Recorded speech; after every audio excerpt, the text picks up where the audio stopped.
Hello to all my viewers. मैं हर्ष आपका हार्दिक स्वागत करती हूँ हर्ष क्लासेस में।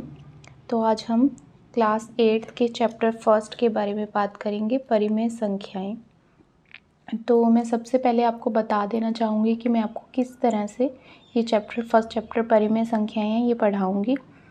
तो सबसे पहले हम इसके बेसिक कॉन्सेप्ट के बारे में बात करेंगे कि संख्याएं कौन कौन सी संख्याएं हैं।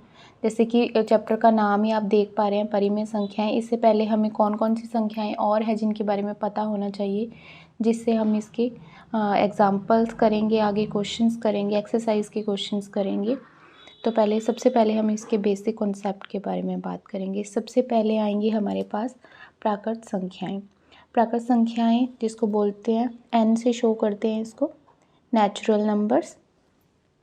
क्या होती हैं नेचुरल नंबर्स? ऐसी संख्याएं जो 1 से शुरू होकर अनंत तक आगे चलती जाएंगी, वो प्राकृत संख्याएं कहलाती हैं। 0 से शुरू होंगी, 1 से शुरू होंगी, ये 1 2 3 4 और आगे चलती जाएंगी, अनंत तक चलती जाएंगी। ऐसी संख्याओं को क्या कहेंगे? प्राकृत संख्याएं, जो किससे शुरू होंगी? 1 से शुरू होंगी। इसके बाद में हम बात करेंगे पूर्ण संख्याएं।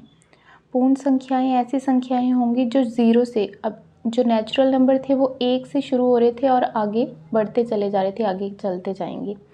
जो संख्याएं 0 से शुरू होंगी, और जैसे कि इसे कहते हैं होल नंबर्स।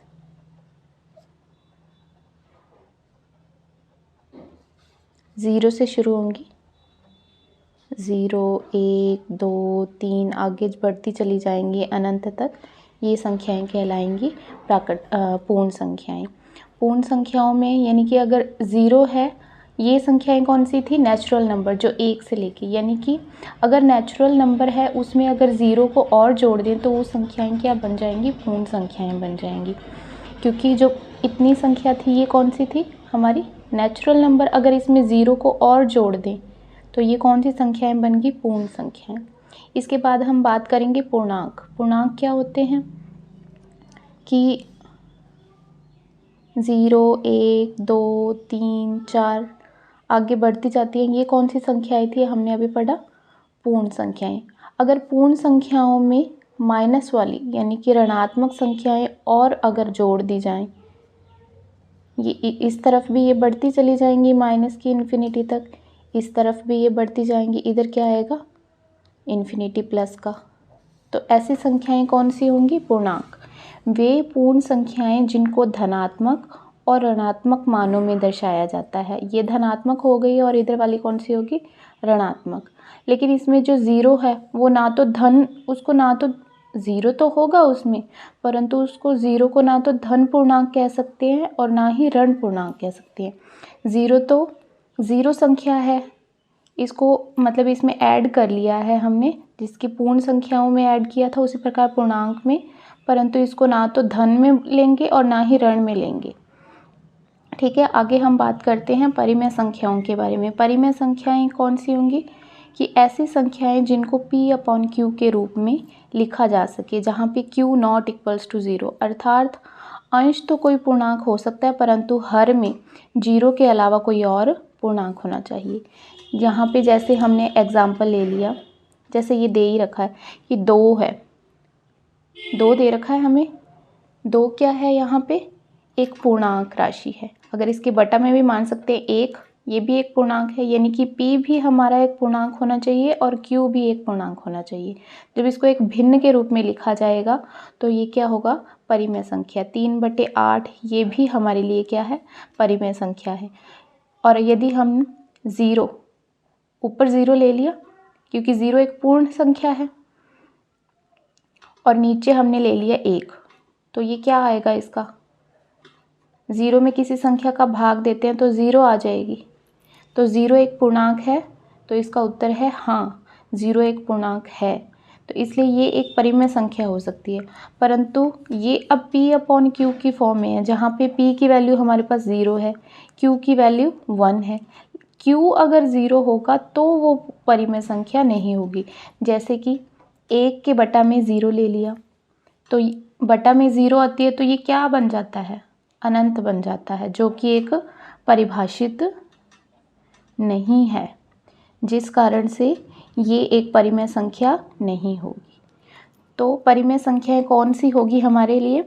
ऐसी संख्याएं जिसको P/Q के रूप में लिखा जा सके, लेकिन आवश्यक शर्त क्या है कि Q है वो ज़ीरो नहीं होना चाहिए। जो बटे में नीचे संख्या आ रही है वो ज़ीरो नहीं होनी चाहिए। अगर वो ज़ीरो हो गई तो हमारे लिए वो क्या होगा? परिभाषित नहीं होगा, जिस कारण से ये परिमेय संख्या नहीं होगी।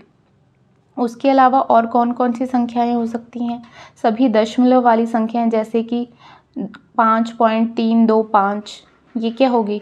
ये सारी संख्याएं जो दशमलव वाली होंगी वो क्या होंगी? परिमेय संख्याएं होंगी। जैसे अब 0/2 बराबर 0 आ रहा है तो ये भी एक परिमेय संख्या है। अगर हम यहाँ पे एक पूर्ण वर्ग संख्या ले लें, पूर्ण वर्ग संख्या समझ रहे हो आप? जैसे कि 1, 4, 9, 25, अर्थात जिसमें जब ये रूट लगाएंगे तो रूट हट के यहाँ क्या आ जाएगा? 3/2 आ जाएगा। तो ऐसी संख्याएं भी क्या होंगी? परिमेय संख्या होंगी। परंतु जैसे रूट में 3 आ गया, अब यहाँ पे क्या है? ये पूर्ण वर्ग संख्या नहीं है। अगर यहाँ 9 होता, √9/1, तो इसका रूट हट के क्या हो जाता? ये एक पूर्ण वर्ग संख्या, यहाँ 3 आ जाता, बटा में 1 आ जाता, तो ये एक परिमेय संख्या होती। परंतु √3 है वो एक परिमेय संख्या नहीं है। तो कौन कौन सी संख्याएं होंगी? P/Q के रूप वाली होंगी। P जहाँ पे क्या होना चाहिए? पूर्णांक, और Q भी क्या होना चाहिए? पूर्णांक। और Q की आवश्यक शर्त क्या है? Q ≠ 0 होना चाहिए। दशमलव वाली जो संख्याएं हैं वो परिमेय संख्या हो सकती हैं। अगर ऊपर 0 आ रहा है तो हमें कोई दिक्कत नहीं है, तो ये परिमेय संख्या होगी, परंतु नीचे नहीं होना चाहिए। अगर नीचे 0 होगा तो ये क्या हो जाएगा? इन्फिनिटी बन जाएगा, जो कि परिभाषित नहीं होगा। अगर यहाँ पे ऊपर हमें पूर्ण वर्ग संख्या है, मान लीजिए नीचे भी अगर कोई पूर्ण वर्ग संख्या दे रखी है तो भी वो 0 तो नहीं होगा ना, तो इसलिए वो भी परिमेय संख्या हो सकती है। और रूट वाली जो हैं वो संख्याएं इसमें नहीं आएंगी, वो हम आगे बात करेंगे, वो अपरिमेय संख्या। तो मैं आशा करती हूँ कि आपको परिमेय संख्याएं कौन कौन सी होती हैं इसके बारे में पता चला होगा। तो अब हम आगे इसकी प्रॉपर्टीज़ के बारे में बात करेंगे, इसकी क्या क्या प्रॉपर्टीज़ हैं, फिर इसके एग्जाम्पल करेंगे, देन उसके बाद में हम इसके एक्सरसाइज के क्वेश्चन करेंगे।